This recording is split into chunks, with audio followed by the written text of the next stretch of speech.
Good morning. Good morning. Happy Tuesday. So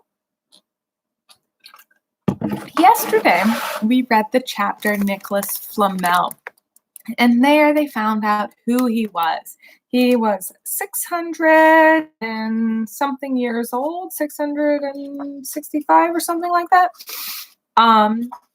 And he had the Sorcerer's Stone. So they had that, and they found out that Snape wants the Sorcerer's Stone. Chapter 14, Norbert the Norwegian Ridgeback.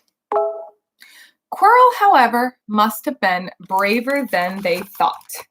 In the weeks following, he did seem to be getting paler and thinner, but he didn't look like he had cracked yet. Every time they passed the third-floor corridor, Harry, Ron, and Hermione would press their ears against the door to check that Fluffy was still growling inside. Snape was sweeping about in his usual bad temper, which surely meant that the stone was safe. Whenever Harry passed Quirrell these days, he gave him an encouraging sort of smile. And Ron had started telling people off for laughing at Quirrell's stutter. Hermione, however, had more on her mind than the Sorcerer's Stone. She had started drawing up study schedules and color-coding all their notes. Harry and Ron wouldn't have minded, but she kept nagging them to do the same thing. Hermione, the exams are ages away. 10 weeks, Hermione snapped. That's not ages. That's like a second to Nicholas Flamel. But we're not 600 years old, Ron reminded her. Anyway, what are you studying for? You know this already. What am I studying for? Are you crazy? You realize we need to pass these exams to get into our second year. They're very important. I should have started studying a month ago. I don't know what has gotten into me. Unfortunately, the teachers seemed to be thinking the same as Hermione. They piled so much homework onto them that the Easter holidays were not nearly as fun as the Christmas ones. It was hard to relax with Hermione next to you reciting the 12 uses of dragon's blood. Moaning and yawning, Harry spent most of their free time in the library with her, trying to get through their extra work. I'll never remember this, Ron burst out one afternoon, throwing down his quill and looking longingly out of the window. It was the first really fine day they had had in months. The sky was a clear forget-me-not blue, and there was a feeling in the air of summer coming. Harry, who was looking up Dittany in 1,000 Magical Herbs and Fungi, didn't look up until he heard Ron say, "Hagrid, what are you doing in the library?" Hagrid shuffled into view, hiding something behind his back. He looked very pale and out of place in his moleskin overcoat. "Just looking," he said gruffly, in a shifty voice that caught their interest at once. "What are you lot up to?" he said suspiciously. "You're still not looking for Nicholas Flamel, are you?" "Oh, we found out who he is ages ago," Ron said impressively. "And we know that the dogs guarding the sorcerer's Shh! Hagrid shouted around, looking quickly to see if anyone was looking. "Don't be shouting about that. What's the matter with you?" "There's a few things we wanted to ask you, as a matter of fact," said Harry, "about what's guarding the stone apart from Snape." "Shh!" said Hagrid again. "Listen, come and see me later. I'm not promising I'll tell you anything, mind you, but don't go talking about it. Students aren't supposed to know. They'll think I told you." "See you later then," said Harry. Hagrid shuffled off. What was he hiding behind his back? Hermione said thoughtfully. "Do you think it has anything to do with the stone?" I'm going to go see what section he was in, said Ron, who had had enough of working. He came back a minute later with a pile of books in his arms and slammed them down on the table. Dragons, he whispered. Hagrid was looking up stuff about dragons. Look at these. Dragon species of Great Britain and Ireland, from egg to inferno, a dragon keeper's guide. Hagrid's always wanted a dragon. He told me so the very first day I met him. But it's against the law, said Ron. Dragon breeding was outlawed by the Wizards' Convention of 1708. Everyone knows that. And it's hard to stop muggles from noticing us if we keep dragons in the back garden. Anyway, you can't tame dragons. It's dangerous. You should see the burns Charlie has off the wild ones in Romania. But there aren't wild dragons in Britain, are there? Said Harry. Of course they are, said Ron. Common Welsh greens and Haberina blacks. The Ministry of Magic has a job hushing them up, I can tell you. Our kind have to keep putting spells on muggles who have spotted them to make them forget. So what on earth is Hagrid up to? Said Hermione. When they knocked on the door of the gamekeeper's hut an hour later, they were surprised to see that all the curtains had closed. Hagrid called, "Who is it?" from behind the door before he would let them in and shut it quickly behind them. It was stifling hot inside. Even though it was such a warm day, there was a blazing fire in the grate. Hagrid made them a cup of tea and offered them stone sandwiches, which they refused. So, you wanted to ask me something? Yes, said Harry. There's no point beating around the bush. We were wondering if you could tell us what's guarding the Sorcerer's Stone apart from Fluffy. Hagrid frowned at him. Of course I can't, he said. Number 1, I don't know myself. Number 2, you already know too much. And so I wouldn't tell you if I could. The stone's here for a good reason. It almost got stolen out of Gringotts. I suppose you figured that out, didn't you? Beats me how you even know about Fluffy. Oh, come on, Hagrid.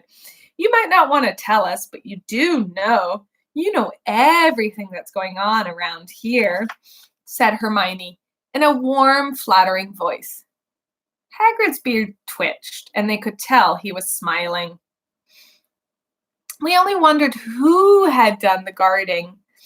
Really, said Hermione, we wondered who Dumbledore trusted enough to help besides you. Hagrid's chest swelled at these last words. Harry and Ron beamed at Hermione. I suppose it wouldn't hurt you to tell you that. Well, let's see. He borrowed Fluffy from me. Then some of the teachers did some enchantments. Professor Sprout, Professor Flitwick, Professor McGonagall. Dumbledore himself did something, of course. Hang on. I forgot someone. Oh, yes, Professor Snape. Snape? Yeah, you're still not on about that, are you? Look, Snape helped protect the stone. He's not about to go steal it. Harry knew Ron and Hermione were thinking the same thing he was. If Snape had been in to protect the stone, it must be easy to find out how the other teachers were guarding it. He probably knew everything, except, it seemed, Quirrell's spell and how to get past Fluffy. You're the only one who knows how to get past Fluffy, aren't you, Hagrid? Said Harry anxiously. And you wouldn't tell anyone, would you? Not even one of the teachers. Not a soul knows except me and Dumbledore, said Hagrid proudly. Well, that's something, Harry muttered to the others. Hagrid, can we open a window? It's boiling. Can't, Harry, sorry, said Hagrid. Harry noticed him glancing at the fire. Harry looked too. Hagrid, what is that? But he already knew what it was. In the very heart of the fire, underneath the kettle, was a huge black egg. Ah, said Hagrid, fiddling nervously with his beard. That's, where did you get it? Said Ron, crouching over the fire to get a closer look at the egg.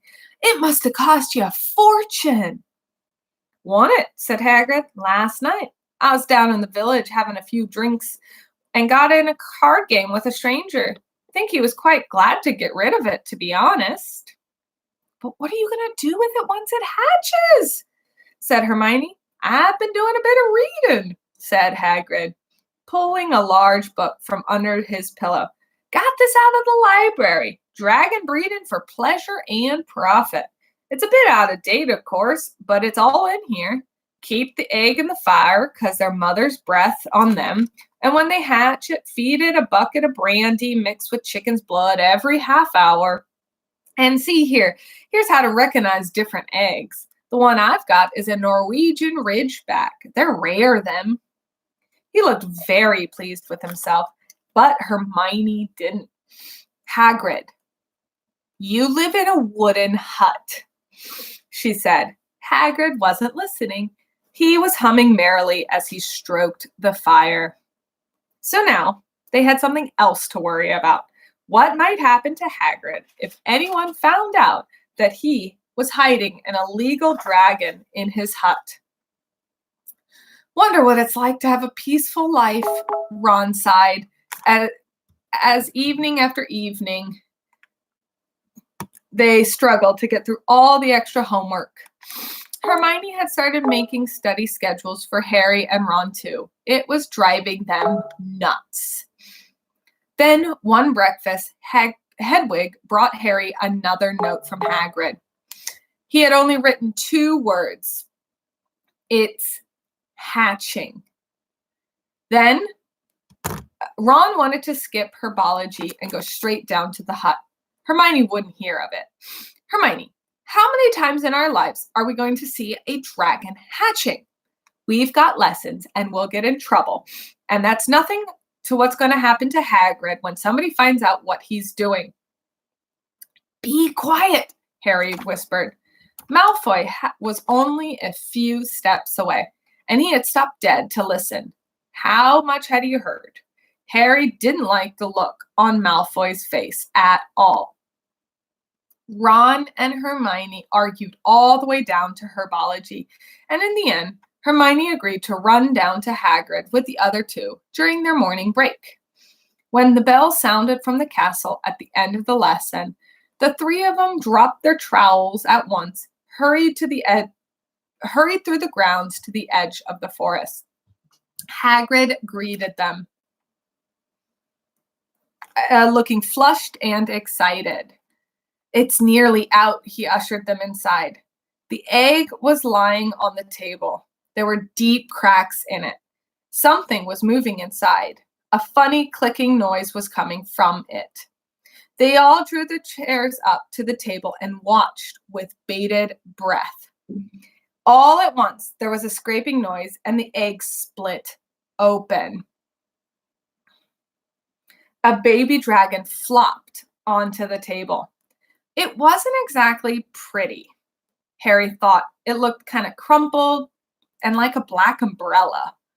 Its spiny wings were huge compared to its skinny jet body. It had a long snout with wide nostrils, the stubs of horns bulging, and orange eyes. It sneezed. A couple of sparks flew out of its snout. "Ah, he's beautiful, isn't he?" Hagrid murmured. He reached out a hand to stroke the dragon's head. It snapped at his fingers, showing long, pointed fangs. "Bless him, he knows his mommy," said Hagrid. "Hagrid," said Hermione, "how fast do Norwegian Ridgebacks grow exactly?" Hagrid was about to answer when the color suddenly drained from his face. He leapt to his feet and ran to the window. "What's the matter?" Someone was looking through the gap in the curtains. "It's a kid. He's running back to the school." Harry bolted to the door and looked up. Even at a distance, there was no mistaking. Malfoy had seen the dragon. Something about the smile lurking on Malfoy's face during the next week made Harry, Ron, and Hermione very nervous. They spent most of their free time in Hagrid's darkened hut, trying to reason with him. "Just let it go," Harry urged. "Set it free." "I can't," said Hagrid. "He's too little. He'll die." They looked at the dragon. It had grown 3 times in length in just a week. Smoke kept furling out of its nose. Hagrid hadn't been doing his gamekeeping duties because the dragon was keeping him so busy. There were empty brandy bottles and chicken feathers all over the floor. "I decided to call him Norbert," said Hagrid, looking at the dragon with misty eyes. "Oh, he really knows me now. Watch. Norbert, where's Mommy?" "He's lost his marbles," muttered Ron in Harry's ear. "Hagrid," said Harry loudly, "give it 2 weeks, and Norbert's going to be as long as your house. Malfoy could go to Dumbledore at any moment." "I can't. I know. I can't keep him forever. I just can't dump him. I just can't." Hagrid bit his lip. Harry suddenly turned to Ron. "Charlie," he said. "You're losing it too," Ron said. "I'm Ron, remember?" No. Charlie, your brother Charlie in Romania, studying dragons. We could send Norbert to him. Charlie can take care of him and then put him back in the wild." Brilliant," said Ron. "How about it, Hagrid?" And in the end, Hagrid agreed that they could send a letter to Charlie asking him. The following weeks dragged by. Wednesday night found Hermione and Harry sitting alone in the common room, long after everyone had gone to bed. The clock on the wall had just chimed midnight when the portrait hole bursted open. Ron appeared out of nowhere as he pulled off Harry's invisibility cloak. He had been down at Hagrid's hut, helping him feed Norbert, who was now eating dead rats by the crate. "It bit me," he said, showing them his hand, which was wrapped in a bloody handkerchief. "I'm not going to be able to hold a quill for a week. I tell you, that dragon's a horrible animal. But the way Hagrid keeps going on about it, you'd think he was a fluffy little white rabbit. When it bit me, he told me off for frightening it. And when I left, he was singing it a lullaby." There was a tap on the dark window. "Oh, it's Hedwig," said Harry, hurrying to let her in. "She'll have Charlie's answer." The 3 of them put their heads together as they read the note. "Dear Ron, how are you? Thank you for the letter. I would be glad to take the Norwegian Ridgeback, but it won't be easy getting him here. I think the best thing to do would be to send some friends of mine over. Trouble is, they can't be seen carrying an illegal dragon. Could you get the Ridgeback up to the tallest tower at midnight on Saturday? They can meet you there and take him away while it's still dark. Send me an answer as soon as possible. Love, Charlie." They all looked at each other. "We've got the invisibility cloak," said Harry. "It shouldn't be too difficult. I think the cloak's big enough to cover 2 of us and Norbert." It was a mark of how bad the last week had gotten that the 2 agreed with him immediately. Anything to get rid of Norbert and Malfoy. The hitch was, by the next morning, Ron's bitten hand had swollen to twice its usual size. He didn't know whether it was safe to go to Madame Pomfrey. Would she recognize a dragon bite? By the afternoon, though, he had no choice. The cut had turned a nasty shade of green. It looked as if Norbert's fangs were poisonous. Harry and Ron rushed up to the hospital wing at the end of the day to find Ron in a terrible state. "It's not just my hand," he said, "although that feels like it's about to fall off. Malfoy told Madame Pomfrey he wanted to borrow one of my books so he could come and have a good laugh at me. He kept threatening to tell her what really bit me. I told her it was a dog, but I don't think she believes me. I shouldn't have hit him at the Quidditch match. That's why he's doing this." Harry and Ron tried to calm Harry and Hermione tried to calm Ron down. "I'll be all over by midnight," said Hermione, but that didn't soothe Ron at all. On the contrary, he bolted straight up and broke up into a sweat. "Midnight on Saturday," he said in a hoarse whisper. Oh no, I just remembered. Charlie's letter was in the book that Malfoy took. He's gonna know we're getting rid of Norbert." Harry and Ron didn't get a chance to answer. Madame Pomfrey came over at that moment and made them leave, saying Ron needed sleep. "It's too late to change the plan now," Harry told Hermione. "We haven't got time to send Charlie another owl, and this could be our only chance to get rid of Norbert. We'll have to risk it.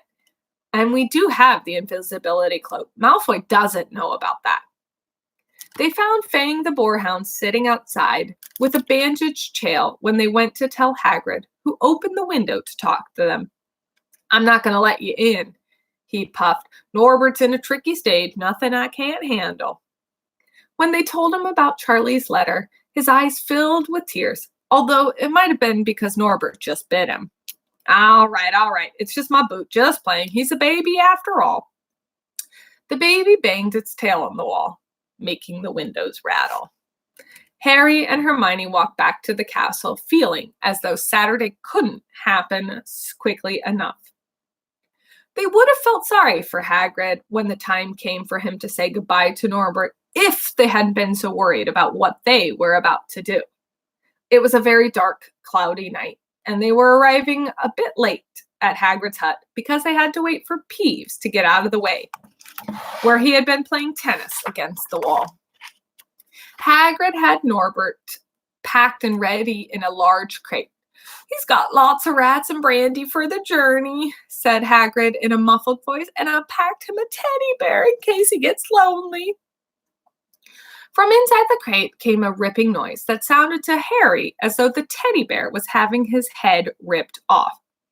"Bye-bye, Norbert," Hagrid sobbed as Harry and Hermione covered the crate with the invisibility cloak, stepped underneath it themselves. "Mommy will never forget you." How they managed to get the crate back up to the castle, they never knew. Midnight ticked nearer as they heaved Norbert up the marble staircase in the entrance hall, along the dark corridors, up another staircase, then another. Even one of Harry's shortcuts didn't make the work much easier. "Nearly there," Harry patted as they reached the corridor beneath the tallest tower. Then a sudden movement in front of them made them almost drop the crate. Forgetting that they were already invisible, they shrank into the shadows, staring at the dark outlines of two people grappling with each other about 10 feet away. A lamp flared. Professor McGonagall, in a tartan bathrobe and a hairnet, had Malfoy by the ear. "Detention!" she shouted, "and 20 points from Slytherin, wandering around in midnight. How dare you? Oh, you don't understand, Professor. Harry Potter's coming, and he's got a dragon." "What utter rubbish! How dare you tell such lies? Come, I shall see Professor Snape about you, Malfoy." The steep spiral staircase at the top of this tower seemed the easiest thing in the world after that. Not until they had stepped out onto the cold night air did they throw off the cloak, glad to be able to breathe properly again. Hermione did a sort of jig. "Malfoy's got detention, I could sing." "Don't," Harry advised her. Chuckling about Malfoy, they waited, Norbert thrashing about in his crate. About 10 minutes later, 4 broomsticks came swooping out of the darkness. Charlie's friends were a cheery lot. They showed Harry and Hagrid the harness they had rigged up so that they could suspend Norbert between them. They all helped buckle Norbert safely into it, and then Harry and Hermione shook hands with the others and thanked them very much. At last, Norbert was gone. They slipped down the spiral staircases, their hearts as light as their hands, now that Norbert was gone. No more dragon, Malfoy in detention. What could spoil their happiness? Well, the answer was at the bottom of the staircase. As they stepped into the corridor, Filch's face loomed suddenly out of the darkness. Well, well, well, he whispered, we are in trouble. They had left the invisibility cloak at the top of the tower. All right, that's the end of chapter 14. Tomorrow, we will start chapter 15, which is called The Forbidden Forest. I hope you enjoyed today, and I hope to see you tomorrow. Bye, guys.